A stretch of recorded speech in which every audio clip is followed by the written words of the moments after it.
Hey everyone, welcome to another Deck Tech. As some of you may know, I'm going to be going on a 5-week adventure into Temur Delver in Modern. That's right, so for the next 5 weeks, starting today, I'm going to be deck teching a different variant of Temur Delver that's currently sees play in various ways across the Temur Delver community and across Modern in general. And with these deck techs, I'm going to be posting 3 matches each just to kind of show you how the deck works and what it's capable of. So stay tuned for that. There's 3 matches that will be posted up today.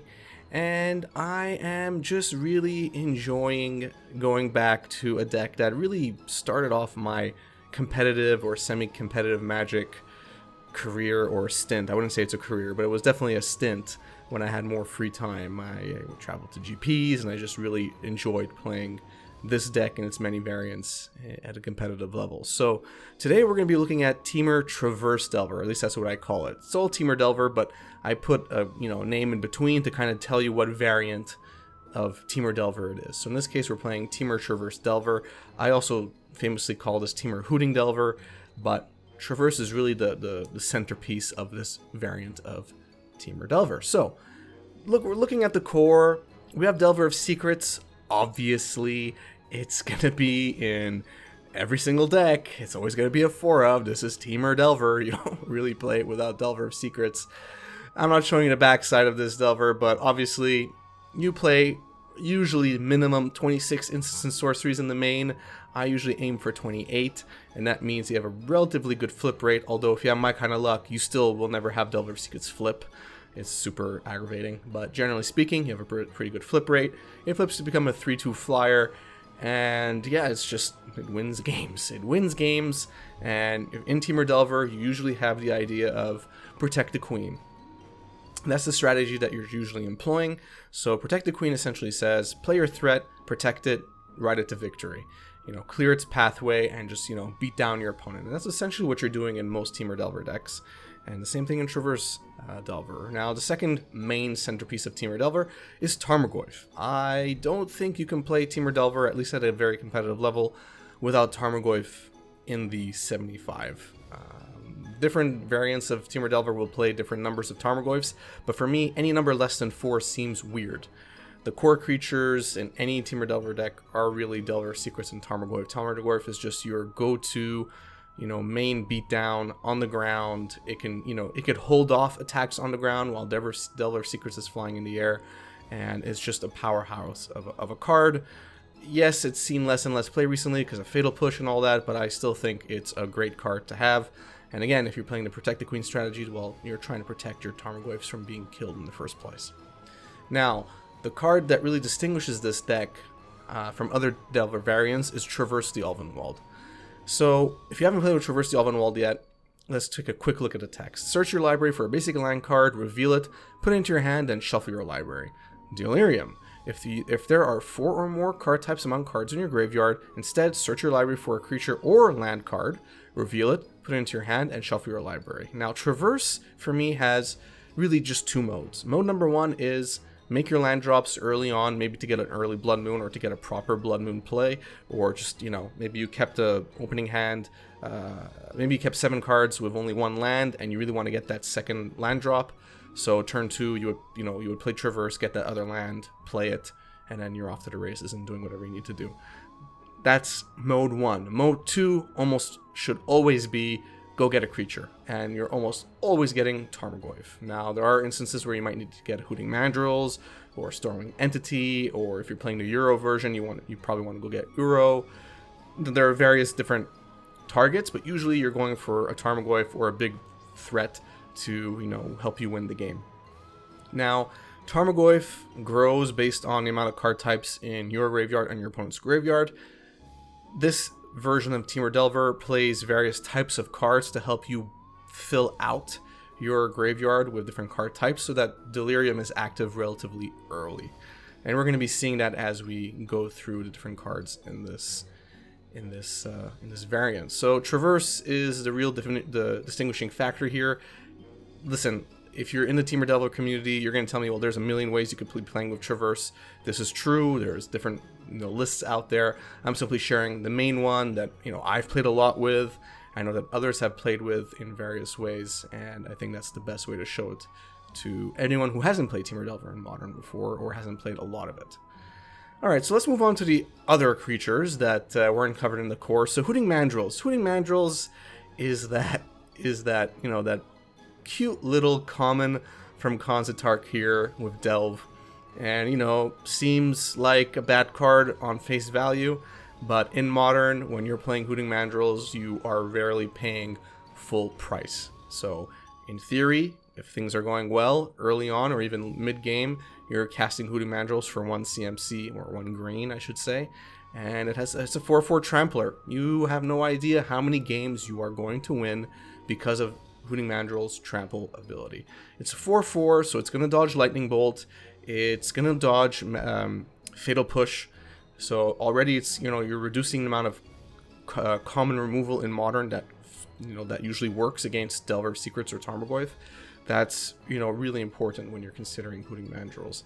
And yeah, it's another threat, and you need to have decent amount of threats other than Delver Secrets that can kind of dodge removal or dodge other creatures, and Hooting Mandrills is going to help you win games, that's for sure. It's going to make combat math more complicated for your opponent, and that's always a bonus for you. And yeah, you're playing 4 of, just an FYI. The other creature that I'm playing in this version of Temur Delver is Storming Entity. I'm not playing 4 of, so this is not a full commit to Storming Entity, which also means that I'm not actually playing Manamorphose, and you're going to see that in the next few sections. But I'm not playing Manamorphose, so I'm not necessarily aiming for a super early Storming Entity, although that is very possible. In a deck like this, you can cast Storming Entity as early as turn 3, because on turn 3, assuming you've hit your 3 land drops, you're going to cast a Serum Visions or a Lightning Bolt or a Tarfire or something, and then pay 2 to play Storming Entity, which is still, I should say, a very powerful play. I think it's the most powerful play you can do in this deck, other than a turn 1 Delver, turn 2 Flip, and then protect it and win. Storming Entity is a 3/3. It has flying, it has prowess. You scry 2 when it comes into the battlefield. It does almost everything. It won't dodge Lightning Bolt, but everything else is just gravy. Fatal Push can't touch it, and it's just one of those. It's another finisher.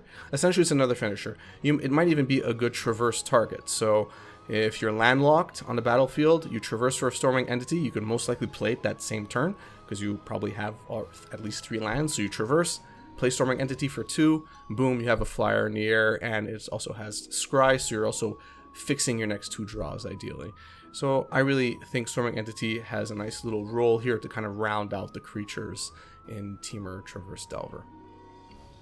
Alright, let's go to the permission. So 4 times Stubborn Denial. Stubborn Denial is an often overlooked permission card, counterspell in my opinion.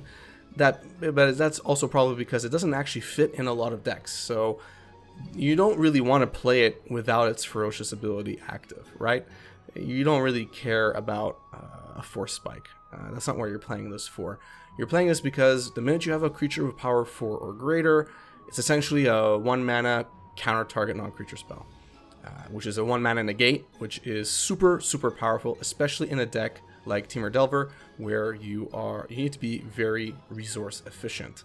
And Stubborn Denial is going to help you with that, because it's going to help you counter, an 8 mana Ugin for a 1 mana Stubborn Denial, assuming you have, a 4/5 Tarmogoyf on the battlefield, which is very possible, a 4/4 Hooting Mandrills on the battlefield, which is very possible, or even a 3/3 Storming Entity on the battlefield, which is possible, because the minute you cast Stubborn Denial, Storming Entity's prowess triggers, goes on the stack, it becomes a 4/4, and then the ferocious check occurs. So Stubborn Denial also becomes active with a Storming Entity on the battlefield. So it's a great card, you play 4 of, you're essentially keeping it in every matchup except for creature heavy matchups. That's really it.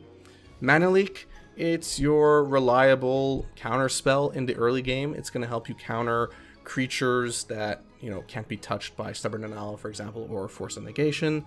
And in the late game, unless you're playing a deck that plays a lot of lands, it could still be a counter spell that will help you win a game, because it counters the right spell at the right time. I really like Mana Leak. Yes, you know, your opponent can play to 3 mana most likely and get around it, but you know, at that point, if you've gone to the point where your opponent has 7-8 mana already on the battlefield, assuming they didn't necessarily ramp into it, the game is probably not going in your favor anyway. So that's how I usually measure this type of a card. So Mana Leak is really, really good. I play 3 of in this version of Temur Delver. Force of Negation. I am a Force of Negation fan. A lot of people are not. A lot of people have told me, especially in the Temur Delver community, that I'm kind of crazy for jamming in 4 of Force of Negations in every Temur Delver deck I play. Now, that's not true. There are some versions that I think I play 3. We'll see. Well, I guess you'll see in the next 4 weeks. But I am a fan of Force of Negation in Modern in general, and I'm a fan of Force of Negation in Temur Delver. I think it's super important. Again, Temur Delver is all about resource management. If you're going to tap out to play your Tarmogoyf turn 2, you're open to potentially a turn 3, you know, Karn, or a turn 3, I don't know, who knows what else, an Ugin, whatever your opponent is doing that's stupid, or, you know, some other combo that might be going off turn 3. But if Force of Negation is in your hand, you know, unless your opponent starts going off on your turn, you're going to have an answer to whatever they are doing, and that's super powerful. That's one of the main points of Temur Delver. You're playing the tempo game, you're playing the resource management game, and Force of Negation allows you to more comfortably tap out. Before Force of Negation existed, you know, Temur Delver and pilots had to be even more stringent on how they tap their lands. And a lot of us used to play Disrupting Shoal, but Disrupting Shoal has its own limitations. Force of Negation is, you know, a lot better in many ways. It doesn't touch creatures, but you know, it touches most of the spells that you're afraid of, which are non-creature spells. I mean, creatures are fine for the most part. You have a Tarmogoyf, you have a Hooting Mandrills, you have Storming Entity. You could probably keep up with bigger creatures, not necessarily with super powerful non-creature spells. So for me, a 4 of is important. You'll remove it in many matchups where it doesn't make sense, like if your opponent is playing a heavy discard deck, you know, Force of Negation is going to give you some card disadvantage, right? So you don't necessarily want to play Force of Negation. So there are some instances where we remove it, but that's okay because you need to make space for your sideboard cards anyway, so it would be a good target. So let's get to removal. I always say this when I get to Lightning Bolt, it's Lightning Bolt. I don't need to explain to you what Lightning Bolt does or why I'm playing it or why there is a 4 of, but there is 4 of them and you're going to play 4 of them.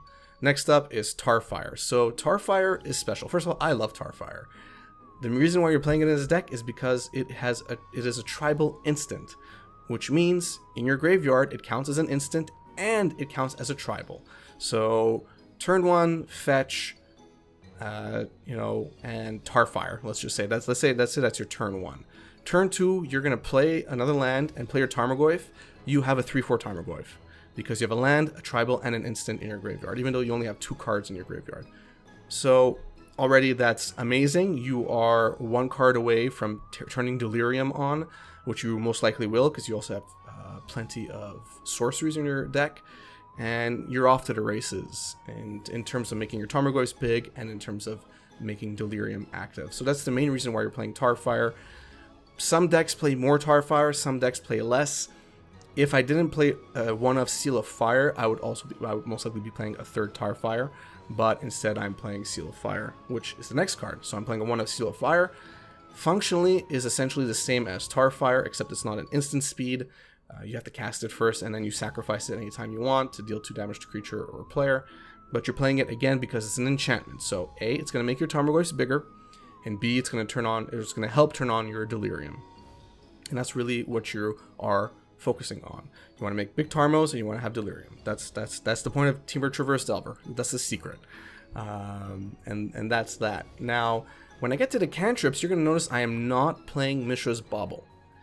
A lot of people will freak out, and they have in the past saying, you're not playing Mishra's Bauble, you're playing Traverse, you want to have, you know, more card types in the graveyard. You're right. I want to have a minimum amount of instants and sorceries in my deck. I can't find a room for 4 Mishra's Bauble, and playing less than 4 seems odd to me. So I don't have Mishra's Bauble in here, but if that's a card you do want to play, you can. It will help you make your Tarmogoyfs bigger. It will help Delirium turn on.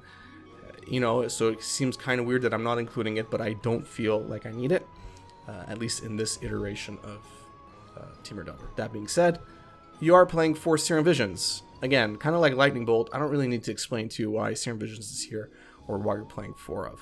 Thought Scour, though, is an interesting card. So in this type of a deck, when you're playing Thought Scour, you're almost certainly targeting yourself.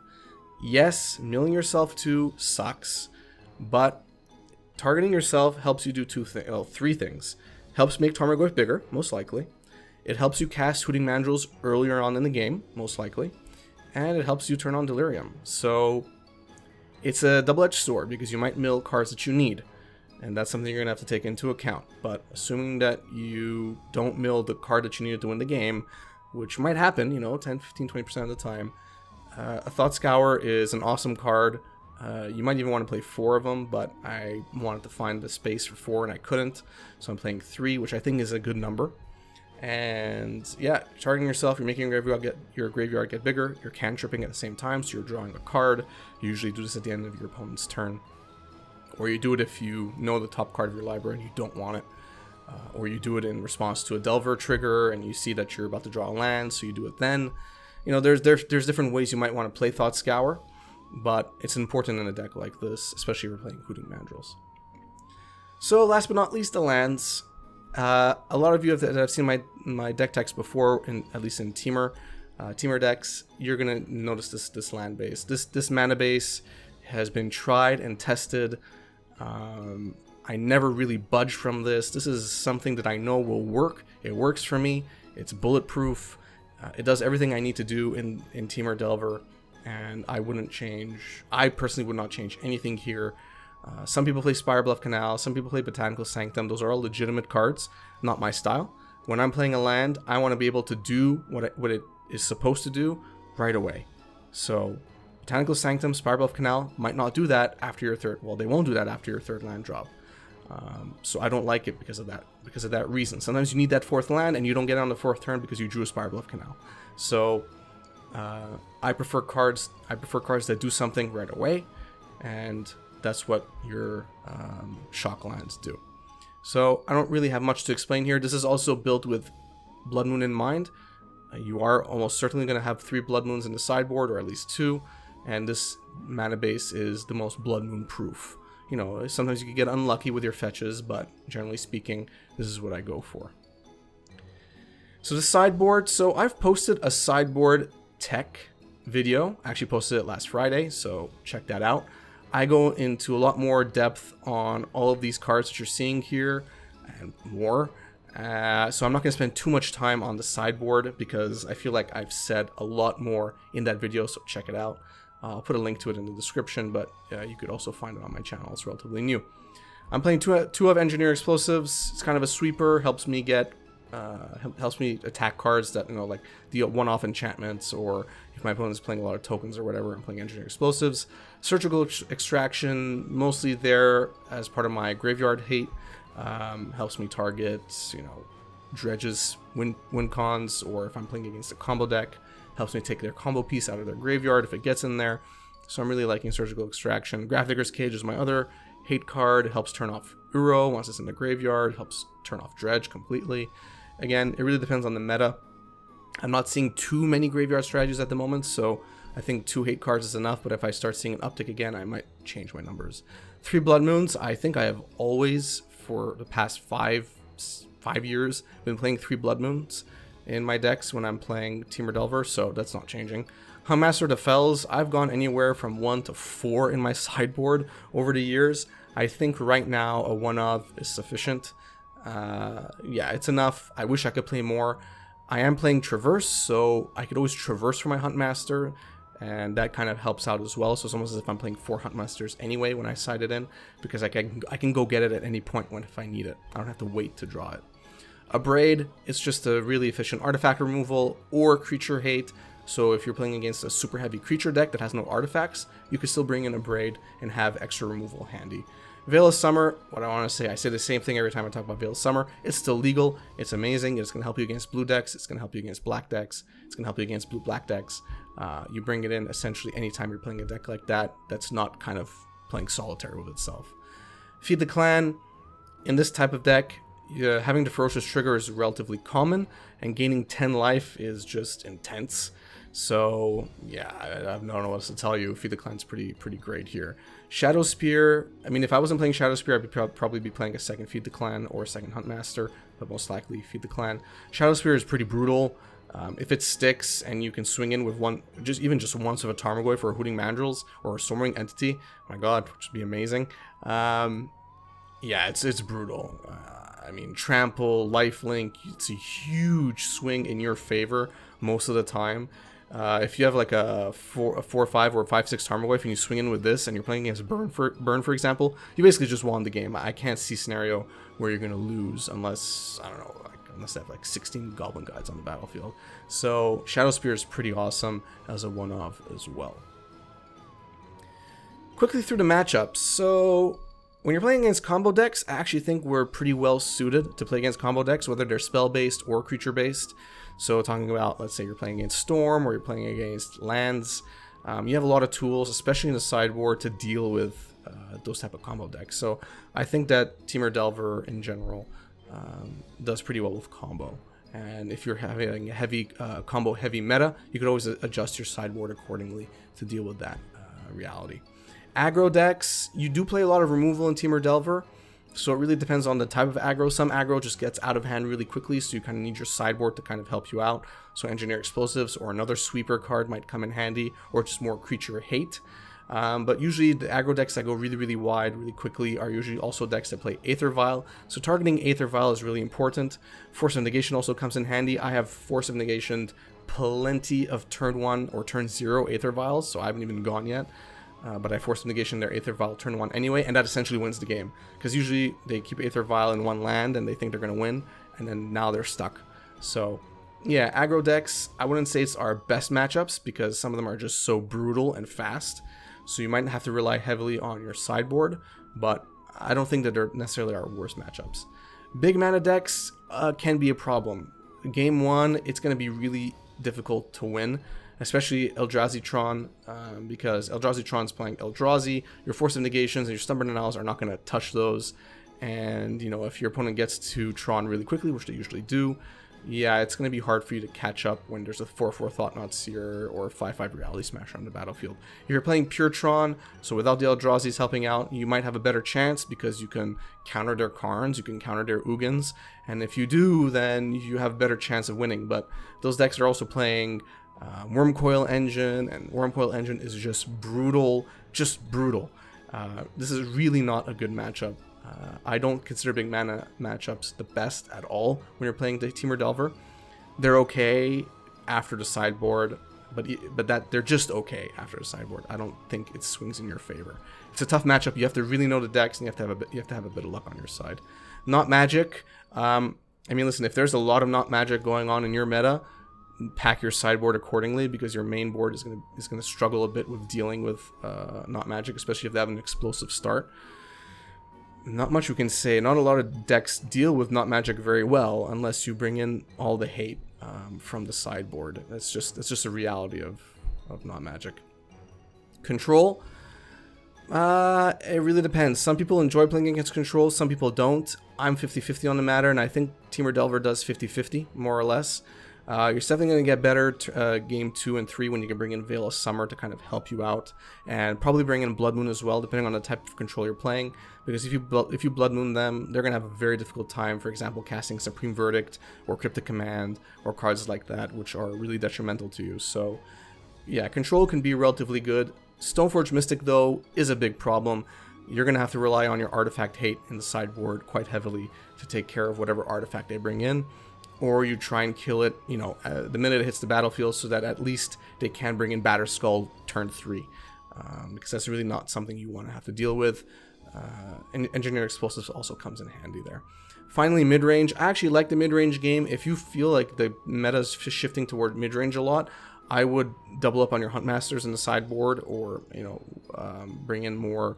Oh yeah, well, it's Huntmasters, actually. That's all I really want to say, because Huntmaster does really well in the grindy games, in the mid-range games. But overall, I think we're okay against mid-range. I would say at least 50-50. Pre-sideboard, post-sideboard, I think you actually get better odds, thanks to Blood Moon and thanks to Veil of Summer, because usually mid-range decks end up playing black. So Veil of Summer is going to help you out there. So yeah, I actually don't mind the mid-range games, but sometimes they can get away from you. So I wouldn't say it's your best matchup, but I think you do pretty well overall, at least with this version of Temur Delver. And that's it. So that's my first revised deck tech of Temur Hooting Delver, which I now call Temur Traverse Delver. I have 4 more deck techs to go, 1 a week for the next 4 more weeks, with a bunch of matches that I'll be posting, so stay tuned for that. I really love Temur Delver. I think it's an underplayed deck. The Temur Delver community is awesome. They have a Discord. You should check it out. They're really, really active. They're cool guys, and hoping girls as well. I really enjoy, bouncing ideas off of them. I love seeing their ideas. Very innovative, and I think this is a deck you can pick up. So join the Discord. I'll probably put a link in the description, and just start picking our brains. I'm there. Other people are there. And yeah, we enjoy getting fresh blood anyway, and we want to see more people playing Temur Delver because we think it's awesome. If you enjoyed this video, please give it a thumbs up. If you enjoy my content in general, please subscribe, hit the notification bell. All that stuff really helps me out a lot. A big thank you to my patrons. I appreciate the early support. Have a good one.